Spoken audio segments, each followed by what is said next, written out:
इस एपिसोड में हम आपको बौद्ध धर्म के पवित्र स्थानों की सैर कराएंगे। बौद्ध तीर्थस्थल न केवल बौद्ध धर्म के अनुयायियों बल्कि अन्य लोगों के लिए भी पर्यटन केंद्रों के रूप में विकसित हुए हैं।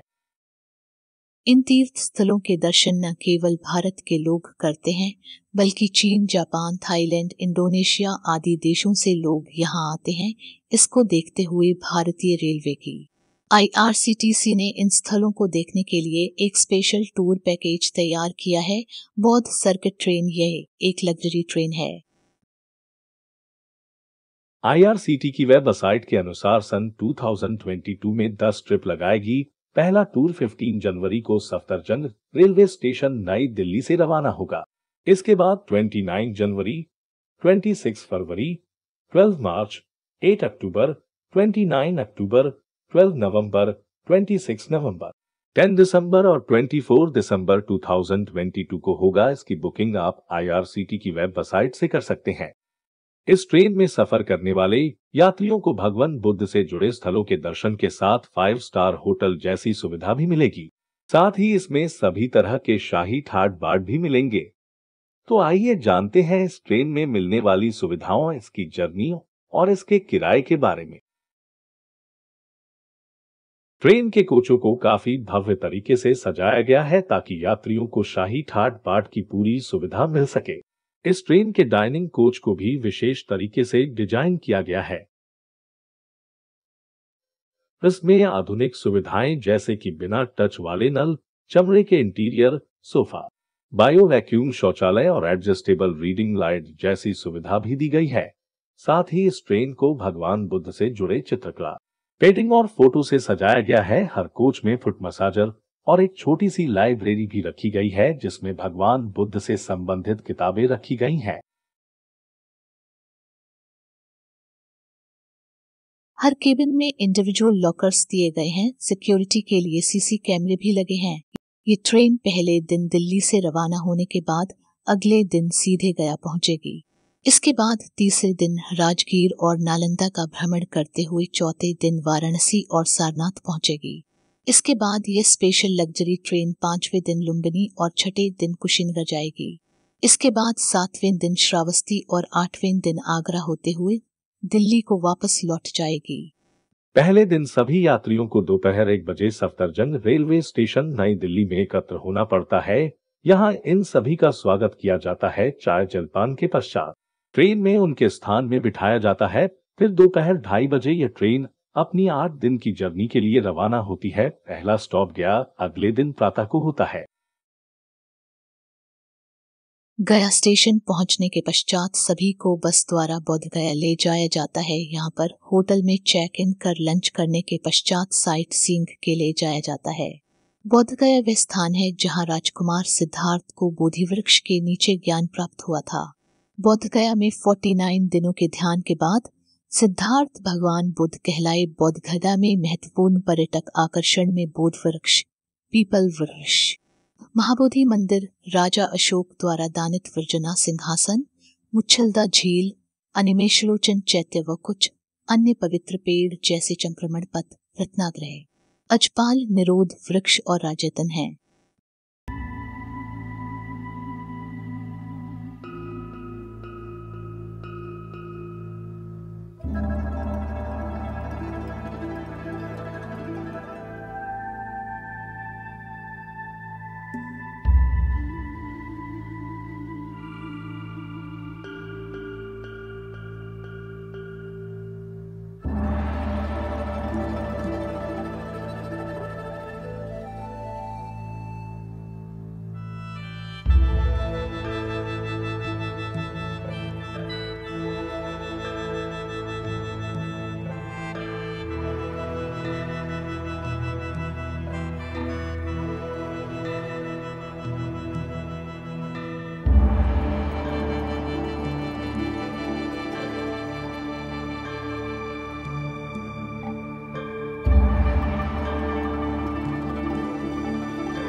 डे 3 को मॉर्निंग ब्रेकफास्ट करने के पश्चात लग्जरी कोच द्वारा राजगीर के लिए रवाना होते हैं।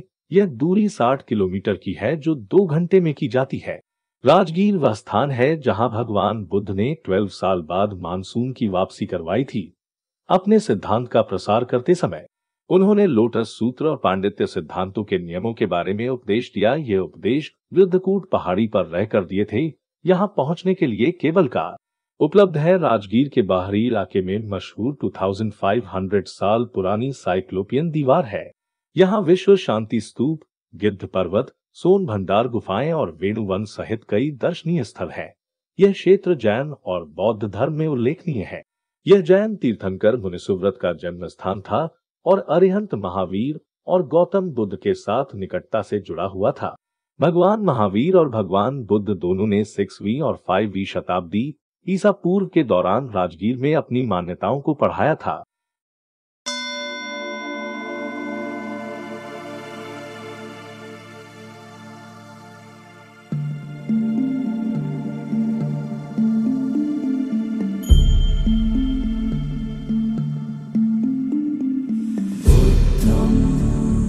शरणं गच्छामि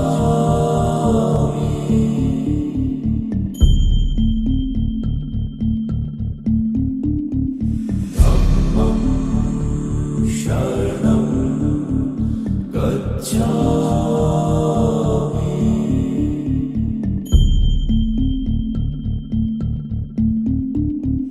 संघं शरणं गच्छामि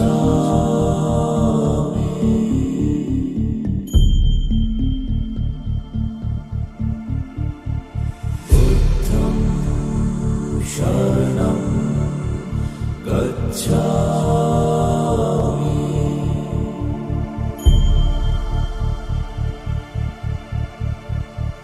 धम्मं शरणं गच्छामि।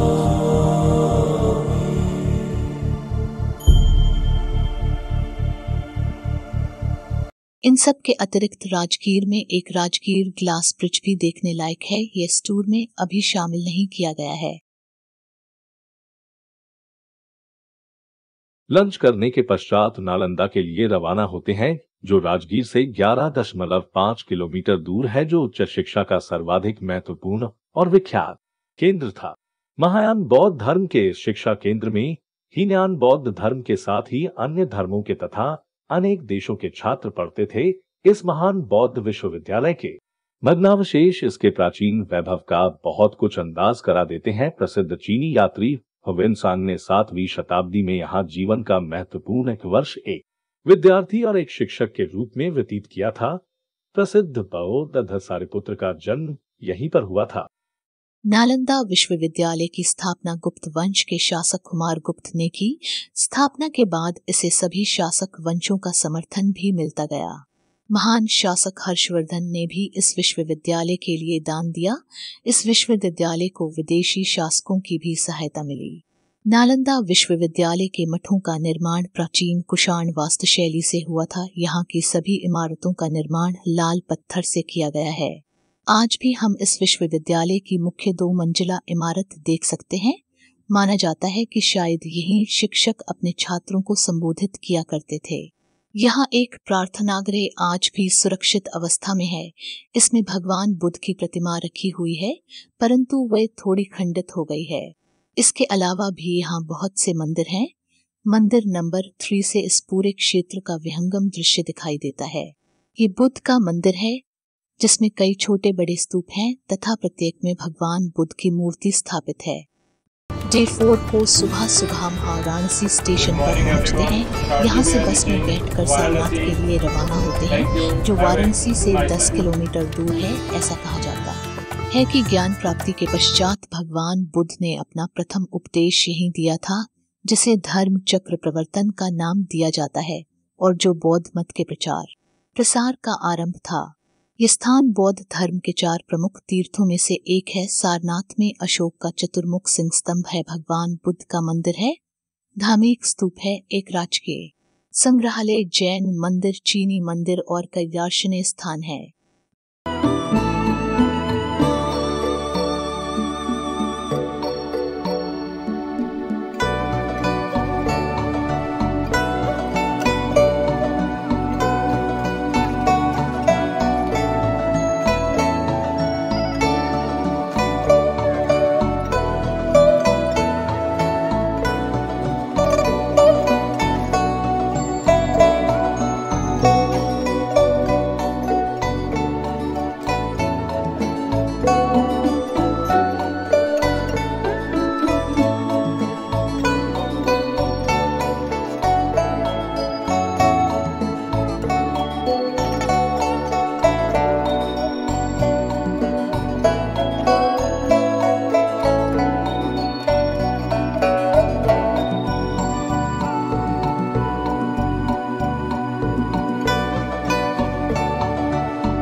सारनाथ विजिट के बाद वाराणसी में लंच एवं कुछ घंटे विश्राम के पश्चात घाट में गंगा आरती ले जाया जाता है। इसके पश्चात रात्रि को लुम्बिनी के लिए यात्रा आरंभ होती है। डे 5 को सुबह हम नौतनवा रेलवे स्टेशन पहुंचते हैं। यहाँ से लुम्बिनी जो नेपाल में पड़ता है बस द्वारा पहुंचते हैं। यहाँ इमिग्रेशन की प्रक्रिया होती है। फिर यहाँ से होटल में चेक इन करते हैं। लंच के पश्चात साइट सीइंग के लिए निकल पड़ते हैं। लुम्बिनी भगवान बुद्ध का जन्म स्थल है। यह विश्व में बौद्ध धर्म के 4 प्रमुख तीर्थ स्थलों में से एक है। लुम्बिनी की यात्रा का सबसे बड़ा आकर्षण का केंद्र अभिलिखित अशोक स्तंभ है, जिसे उसने अपने राज्याभिषेक के 20वें वर्ष अर्थात लगभग 257 ईसा पूर्व में भगवान बुद्ध के जन्म स्थान की स्मृति में स्थापित कराया था। अशोक स्तंभ की पूर्व दिशा में एक छोटा सा आधुनिक मंदिर है, माया मंदिर, जिसमें प्रवेश करने के लिए सीढ़ी से होकर जाना पड़ता है। मंदिर की देखरेख पुजारी करता है। इसमें एक शिलापट स्थापित है जिस पर भगवान बुद्ध के जन्म की कथा अंकित है। मंदिर से नीचे उतरकर आगे चलने पर अनेक इमारतों के भग्नावशेष देखने को मिलते हैं। इनमें सबसे महत्वपूर्ण एक बहुत बड़े स्तूप के भग्नावशेष है। इस स्तूप की रचना प्रारंभ में सम्राट अशोक ने करवाई थी, जैसा कि इसकी ईंटों से ज्ञात होता है। दुर्भाग्य से अब इसकी केवल नींव ही बच रही है।